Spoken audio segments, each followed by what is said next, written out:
Sup, everybody? Carson, Nick, Midnight Review presented by Glasshouse Films, and we're here for Pacific Rim Uprising.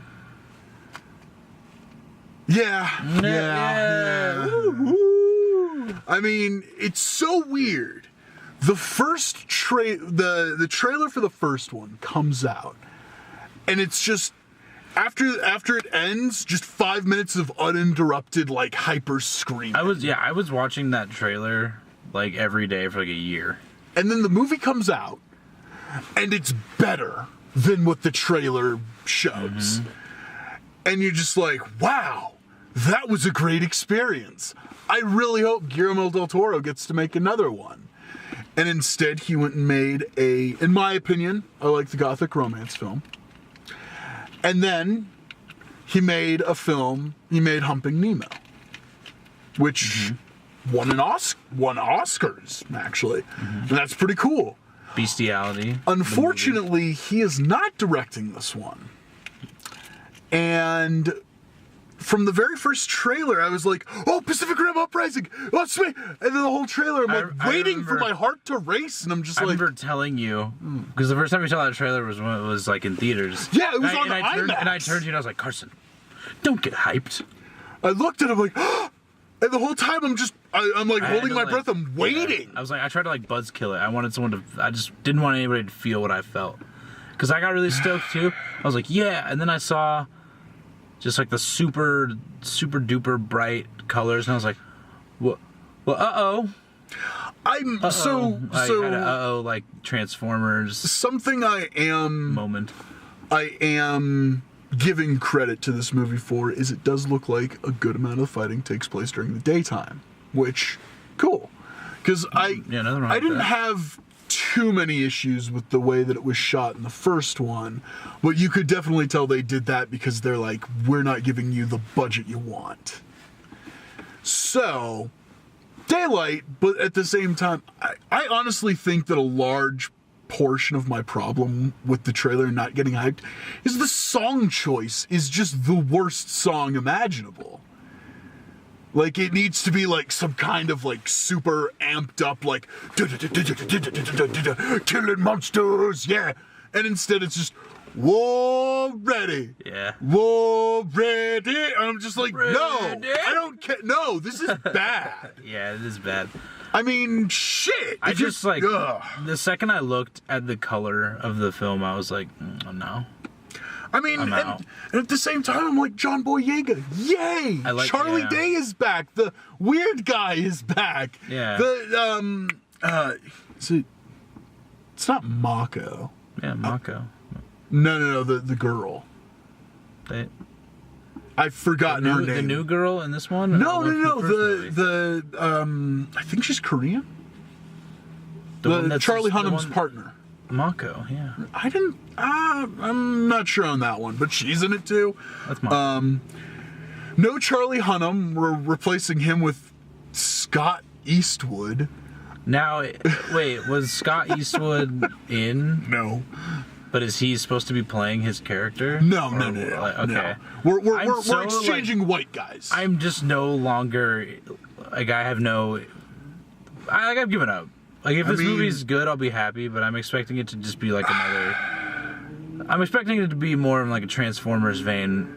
Especially when it's like, oh, the main character is the unknown son of one of the protagonists from the first movie. I'm like, oh, no. I mean, I love John Boyega with all of my heart, but no.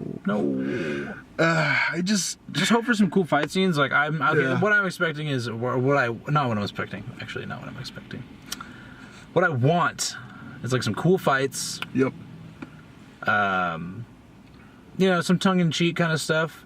Kind of like the first one. I have a feeling in this movie I'm going to be like confused as to whether something was tongue-in-cheek or just like poorly acted. Yeah. Oh, yeah. And then... Oh, do you know who's directing it? Big old plot holes. No, who? Big old plot holes. Stephen K. DeKnight. He's the showrunner for a bunch of Marvel Netflix stuff. Yeah. Like the better end of the stuff. Like first season Daredevil stuff. So, I hope it's good, but Yeah, like, I don't want it to be bad, and I'm more. it is. It doesn't sound like it, but I'm more stoked for this movie than I am for the last like everything we've seen. Because I think this is, other than Black Panther, I think I was more stoked for not- Annihilation. Yeah. So I think this is the first kind of, But if we're talking blockbusters, as far as stuff, blockbusters go, yeah. yeah. So like I'm excited for it. Like I don't think it's gonna be boring. Yes, under 2 hours. We're Under not 2 walking hours. into Star Wars territory. It's hour 51 Yeah. with credits. So it doesn't seem like it's gonna be boring. It's probably just going to be. I would take just a shorter version of like a Transformers movie, because I know I say like, oh, it looks like a Transformers movie. I'm not gonna lie, man. I'm entertained by the Transformers movies. Certain ones. I'm still more than I'm not sure that we've actually woken up yet from the last Transformers movie we've seen. I think we're still in cinemas watching Transformers. And the thing is the reason that I think that we're still in cinemas watching Transformers is that I haven't seen Transfivers yet.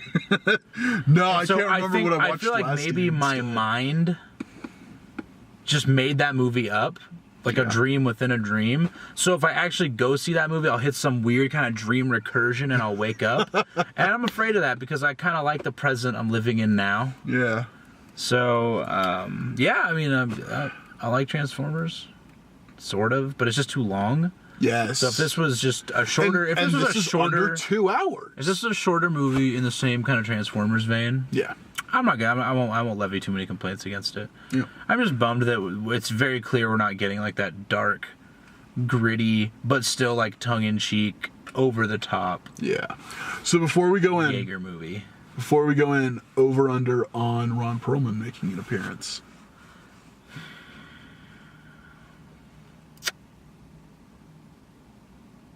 No.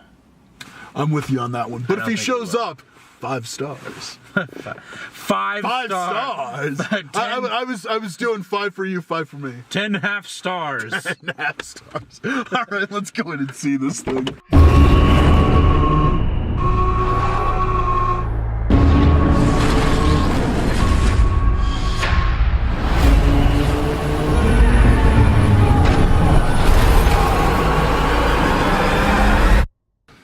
I don't think I've been this angry at a film in a really long time. Angry? Angry. I am pissed off. I almost walked out of that thing on like 3 separate occasions.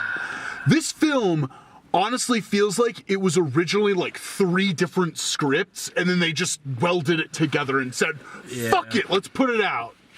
Holy sweet mother of Jesus. There's a lot like really wrong. Oh my god. Okay, let's take it from the top.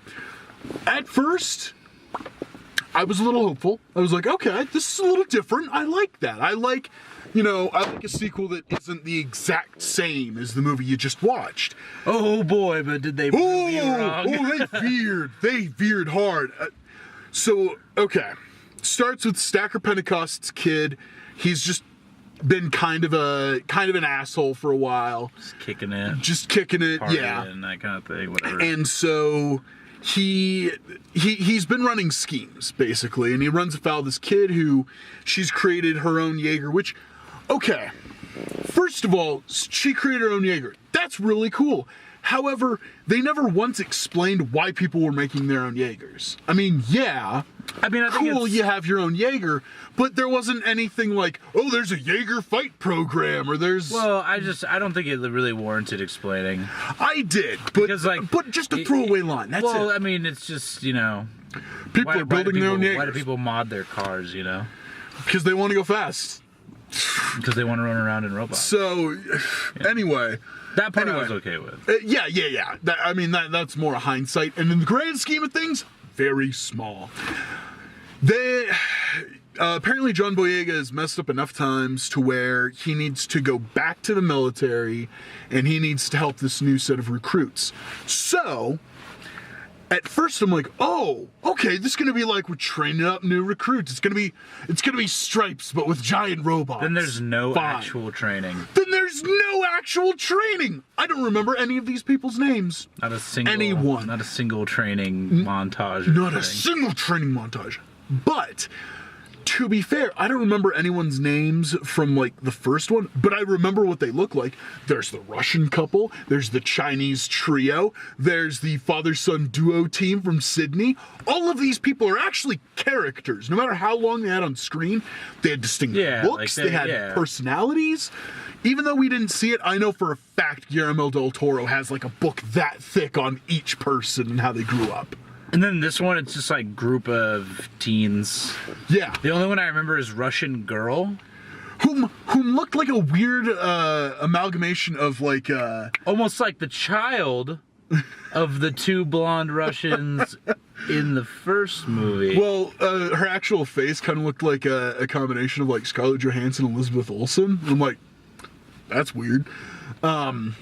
Just as a person. I wonder if she was their kid, or if those were like siblings. That would be great. That'd be weird if this. Only cool connection to the first movie, and it's not even like confirmed. Yeah. So, okay, so you think it's that movie, but then it's like, okay, there are rogue Jaegers, and it's like, okay, there's that movie, and then there is Betraytors. Just gonna leave it at that.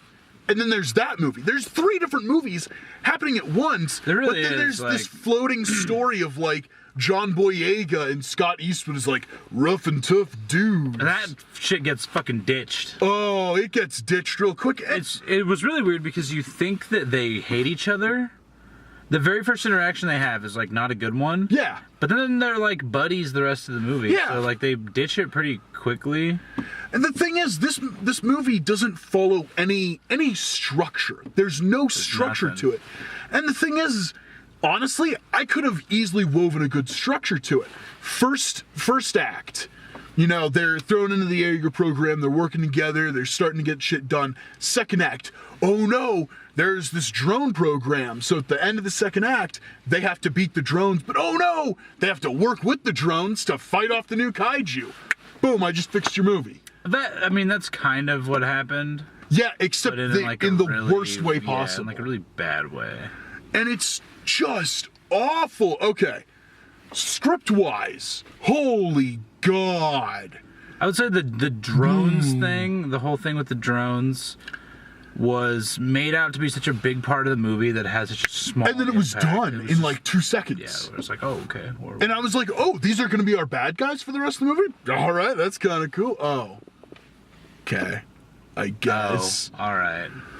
But yeah, so, okay, the actual script, the way it's written, is just bad. There's nothing... Like I said, you can't tell when something was supposed to be tongue-in-cheek or not.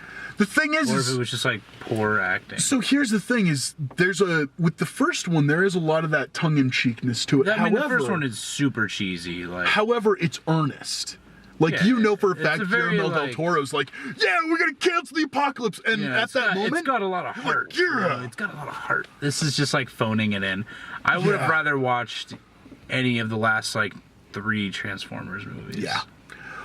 It was... Because there wasn't really... The fights weren't really super memorable either. Oh, I wanted them to be over. I'm like, are we done yet? Can we just move on? There was no cool, like, slow-mo zoom rocket punch moment that, like, the first one There had. was... The thing there was zero real tricks you see that you didn't get in the first movie. Yeah, you get like two swords. You get like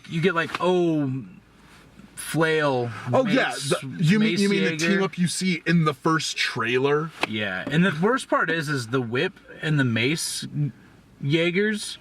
The only moves you see them do are the moves that are the trailer. Yeah, there's no cool.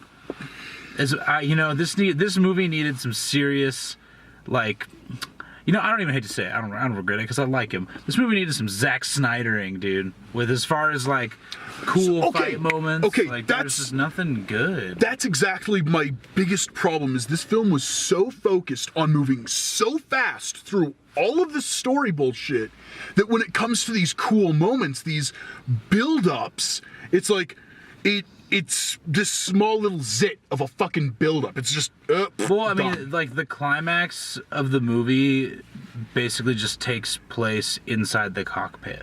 Yeah. And you're like, oh. It's one of those things where, okay, let's going back to the first movie, you know, they have fought one kaiju for like 30 minutes in this film. And they're like, we're out of shit. We have one more thing. And it's built up. It's like, oh, God, yes. And the thing is, the movie took the time to build to this. This movie is, nope, we got to keep moving. We got to keep moving. We got a brisk pace to keep. It's like, you know what? Fine. Make your movie 2 hours and 30 minutes, but give me some goddamn moments. And you're right. Zack Snyder knows how to build moments. Yeah, there's just no good moments. No good fight moments. No. I could deal with the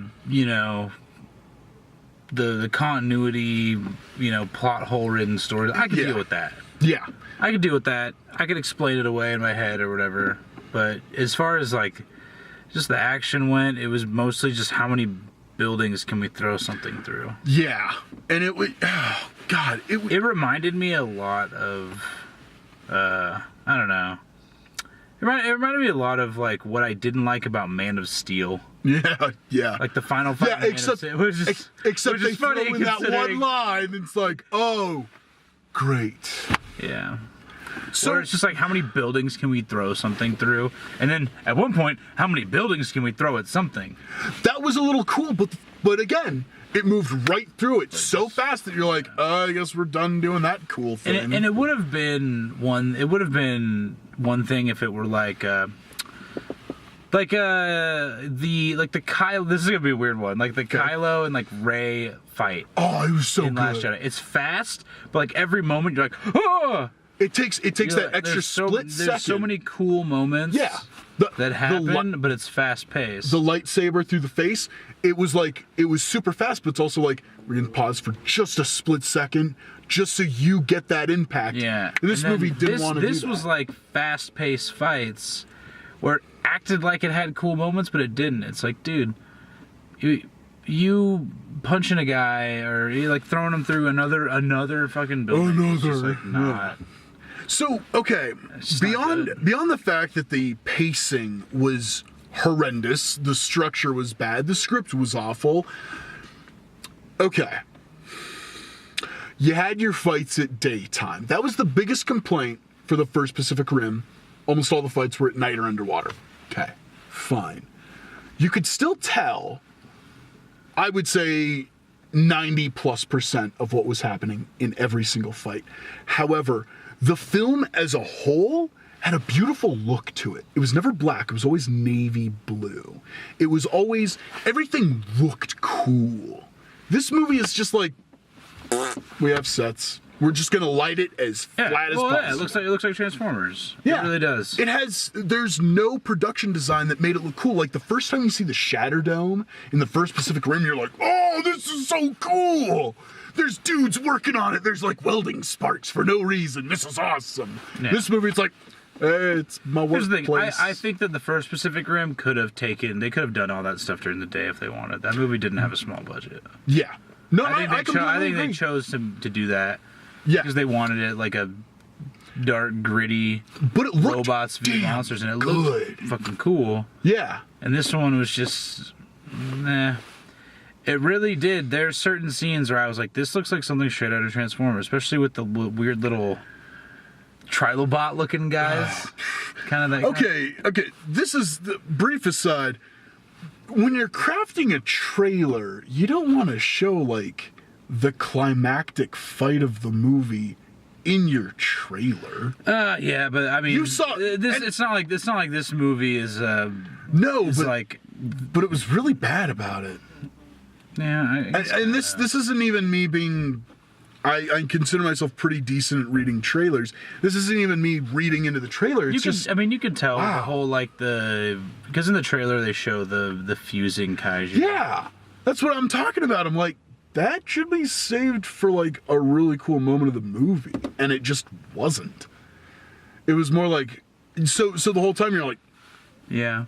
When's the fusing thing? When's the fusing? And then when it does happen, oh, great. And then when it does happen, it doesn't even happen at like a weird. It doesn't even happen at like a good time. Yeah, no pin drop moments. Yeah, it was just kind of like, here's 3.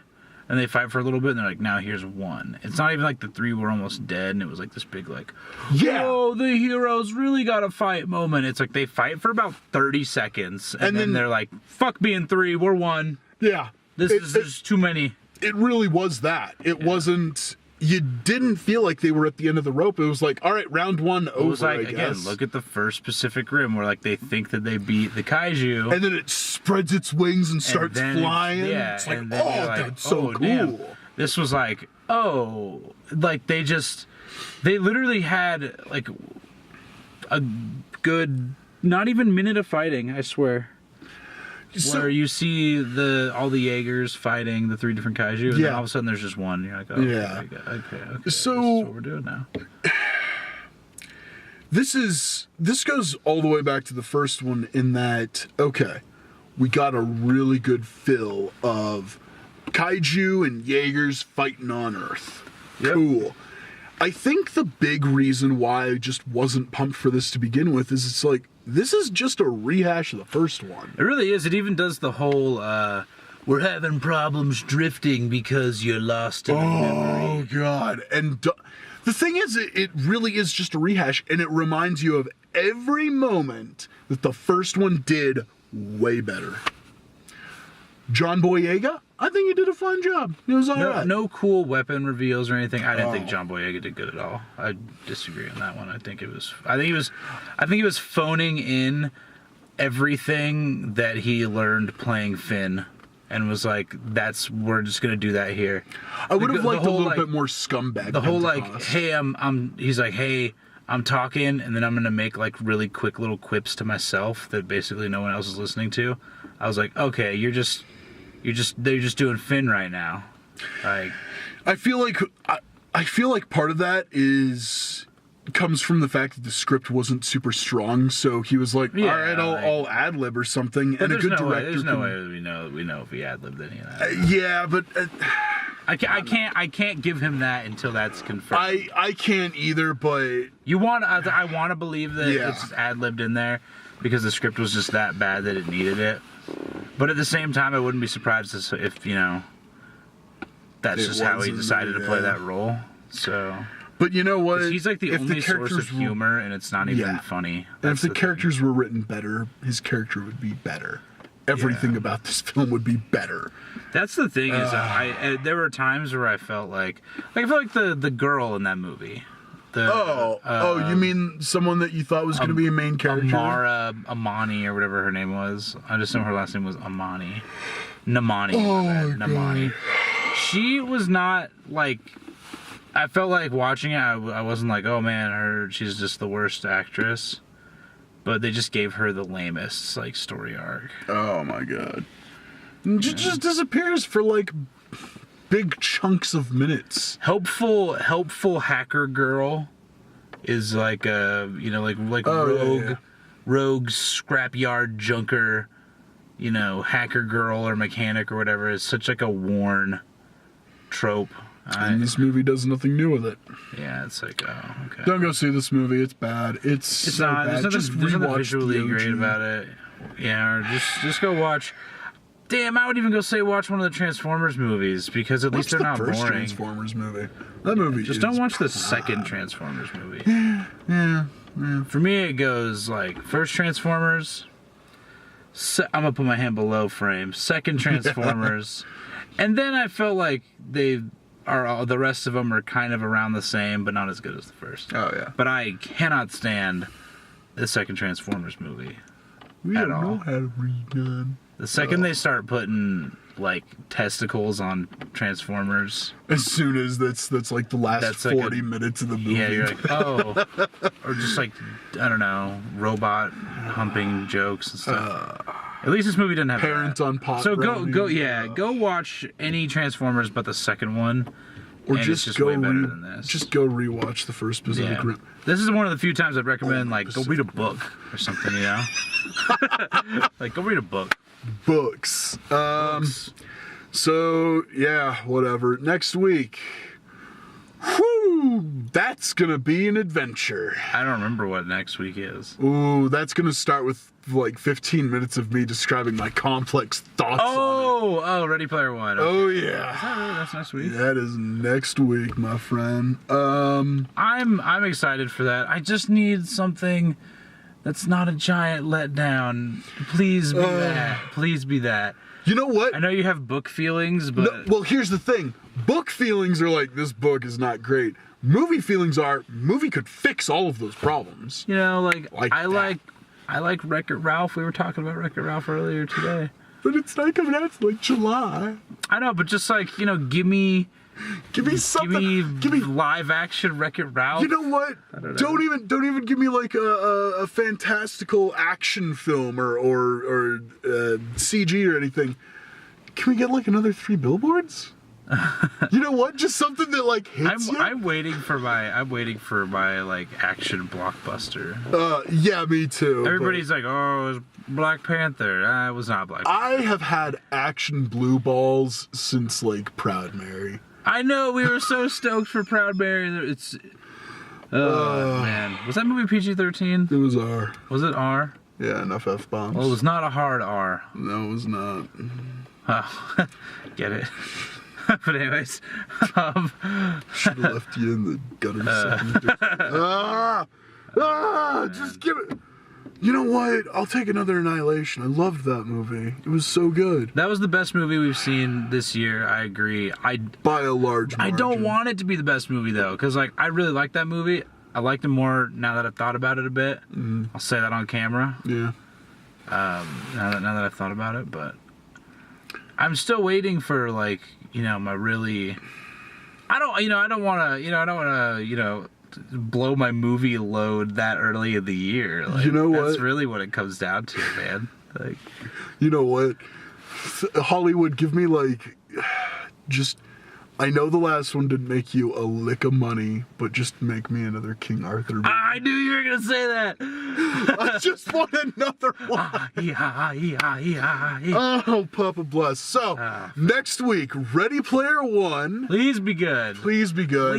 Please. We sunk so much money into this year. Need it. Need it. So, it's really bad when like one of your top contenders for movies of the year so far is a Netflix exclusive with the Cloverfield paradox, which it seems like you're an outlier on. I am a total outlier. I haven't seen it yet, so I can't voice my opinion. But here's another thing: that movie's a real fun kind of junky mess. But that's kind of the point. Is like that's one of the 2 best movies I've seen so far this year. Please like this video, subscribe to the channel, comment below. Tell me your favorite moments from the original Pacific Rim. We'll talk about it. It'll be great.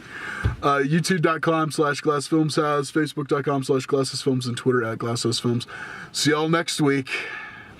Bye.